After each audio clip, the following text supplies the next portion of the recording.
But man, hit that subscribe button, man. The doctors say be aware of the Brazilian butt lift smell. Let me see. Be aware. Hold up. The Brazilian butt lift. Let's see what they talking about with the Brazilian butt lift. Hit that like button, hit that subscribe button, man. You know, everybody want them BBLs. They want them BBLs. And them BBLs can cause you a lot of complications. But they want them BBLs, man. Hit that like button, man. Hit that subscribe button. They want them BBLs, though. Be aware of them BBLs. For a Brazilian butt lift, also known as a BBL. The goal is a bigger butt, rounder hips, all of that. But there are some downsides that can come with the procedure, and that's the smell. A woman went on social media and she went viral. She says that she had her BBL removed, but before she did, she said that her sit-down air stunk so bad. Take a listen.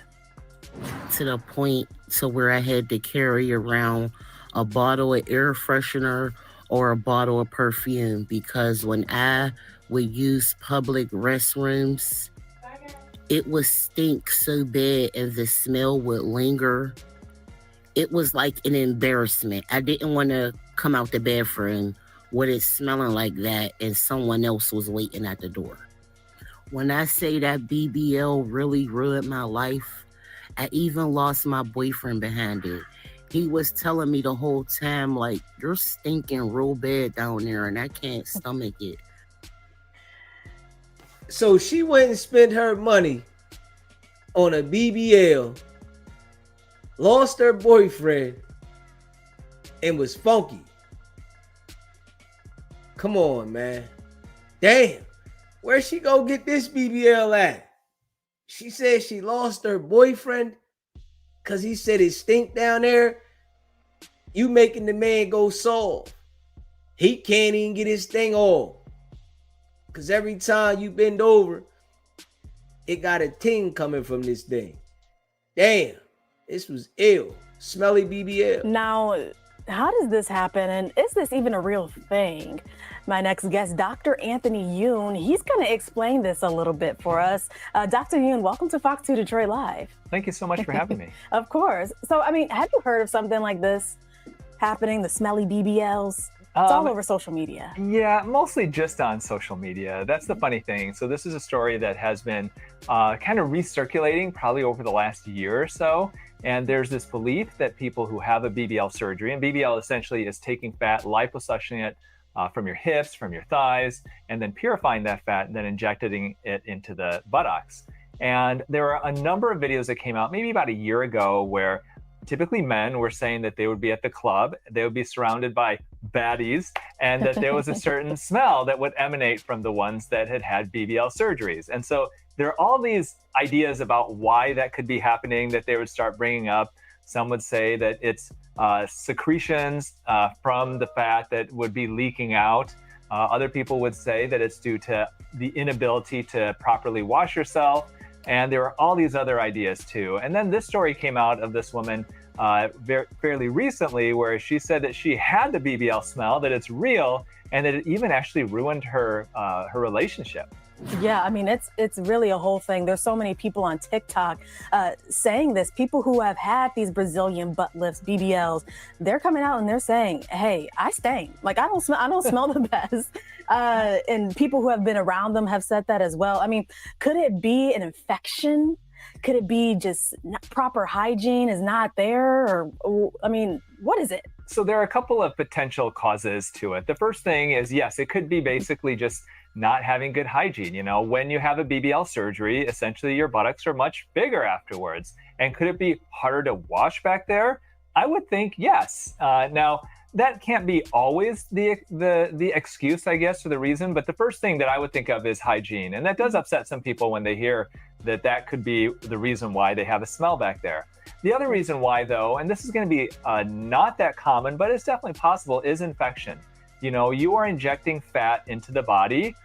Typically that fat should not get infected, but the fat could. And if it does, infections smell, and they can smell really bad. But this is something that should be very, very rare because it isn't common to get an infection of your BBL. And so if it happens, you're going to have a lot of pain from it. You're going to have most likely drainage, redness. This isn't something that typically persists for months while you're feeling fine. Yeah. I mean, some people online are saying that it smells like broccoli. It smells like dumpster juice. And I know that there's something called a lymphatic massage or something that, works it around. Like, what is that? What's that whole process like? Well, so it's normal to get some drainage from your incisions after you have a BBL, after you have liposuction. I do a lot of liposuction surgery, and I tell patients you're going to get drainage for a couple of days sometimes afterwards. And then the patients afterwards will wear a garment. Some people call it a faja. And there's a belief that maybe if you're not washing your faja regularly, that maybe that could cause a smell. But those are some of the reasons why that it can happen. But once again, I don't think that this is a fault of the surgery necessarily. The surgery itself has its own detractors. There are issues with the operation anyway. I'm going to say this though, right? You got to maintenance anything that you get. You got to take care of anything you get. Just like your car, you got to change the oil. You got to clean it out. You got to vacuum it out.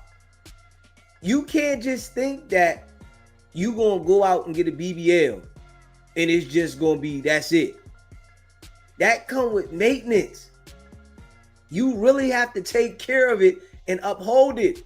And some of these, women that go get that BBL, they half-ass wash their ass anyway, just being real, no shade. But then they not doing the proper procedures to take care of the BBL. So, of course it's going to smell. And homegirl, at the beginning, she looked decent, but she probably wasn't washing her ass. She wasn't taking care of it. It was certain things that I'm sure they told her that she had to do with the BBL, and she wasn't doing it. Straight up. She thought that because she had a fat butt, that's all it was. Boyfriend rolled out. But I think that the BBL smell itself is more of a personal, individual thing. If you don't have good hygiene, whether you have a BBL or not, you can smell back there. I just think it's so funny how something on social media just exists and people run with it. Smelly BBL. Like, never did I think that we would be saying that, like those two words together. But I do want to take the time. I mean, what's improper care versus proper care? How should we be caring for ourselves if, we do have this procedure? Yeah, so a procedure like this essentially is going to take several hours. You're going to be usually under a general anesthetic, so you're completely asleep. So when you wake up from the operation, most likely you're going to have that faja. You're going to have that tight garment on. There's going to be some gauze pads underneath. You are probably going to drain for a couple of days. That is actually normal. Most surgeons will have you shower within a few days after surgery. At that time, while you're showering, you should be able to wash your garment, so the garment's not going to create that smell, basically. And then you want to follow your doctor's instructions. Sometimes physicians will have you start doing some lymphatic massages, but usually you want to wait a couple of weeks to do that just because you want to heal first. Otherwise, it's going to be quite uncomfortable. If your doctor gives you antibiotics to take, you definitely want to take those. Take your pain pills as needed, and then make sure you walk after surgery. You want to avoid blood clots, and the best way to do that is to walk. Now, Dr. Yoon, you specialize in something called holistic plastic surgery. What's that? So holistic plastic surgery is a concept where you take all the different ways to turn back the clock naturally. So the food that you eat, nutritional supplements, skincare, non-invasive treatments, and you ideally focus on those first using actual plastic surgery as a last resort. And that's how I practice plastic surgery. The first thing I always think about when somebody wants surgery with me is there some way we can get them the result they're looking for without going under the knife? Because the fact is if you have major surgery, no matter whether it's a breast implants or a tummy tuck or a facelift or a combination of those, there is a risk that you can die from the operation. Yeah. And even if you're in the best of health, just things happen. And so if we can get somebody looking and feeling their best and being happy with their appearance, yet avoiding going under the knife, then that's the ideal situation. And that's really like real. Hey, man, take care of yourself. You know, watch what you ingest. Smoking and drinking definitely will change your appearance. You know, you are who you are. Be confident with who you are. If you got a nasty attitude, a sexy body that you might say ain't gonna change nothing for you. Make sure you got a nice attitude. That goes a long way. But people be looking for things to make up for certain things, and they'll risk themselves just to try to make up for something that they feel like they need to cover up. And yeah, you can risk your life, like he said. You just got to care about, you know, having a strong and a nice personality to people. So what's the solution if someone comes to you and they're like, hey, I want a BBL? What's the holistic approach to that? Well, there are certain things that you can do that can help enlarge the buttocks. Some of these people are going to kind of roll their eyes at, like doing a lot of squats. So, you know, obviously there are the natural ways to do it. There are other things that you can do as well that can help to enlarge the buttocks. There are devices now that basically stimulate the muscles to contract 20,000 times over a half-hour session. And these electrical muscle stimulating devices typically are in doctors' offices, and they do work. Now, they're not going to give you a massive behind like a big BBL can do, but it can modestly enhance the size of your buttocks.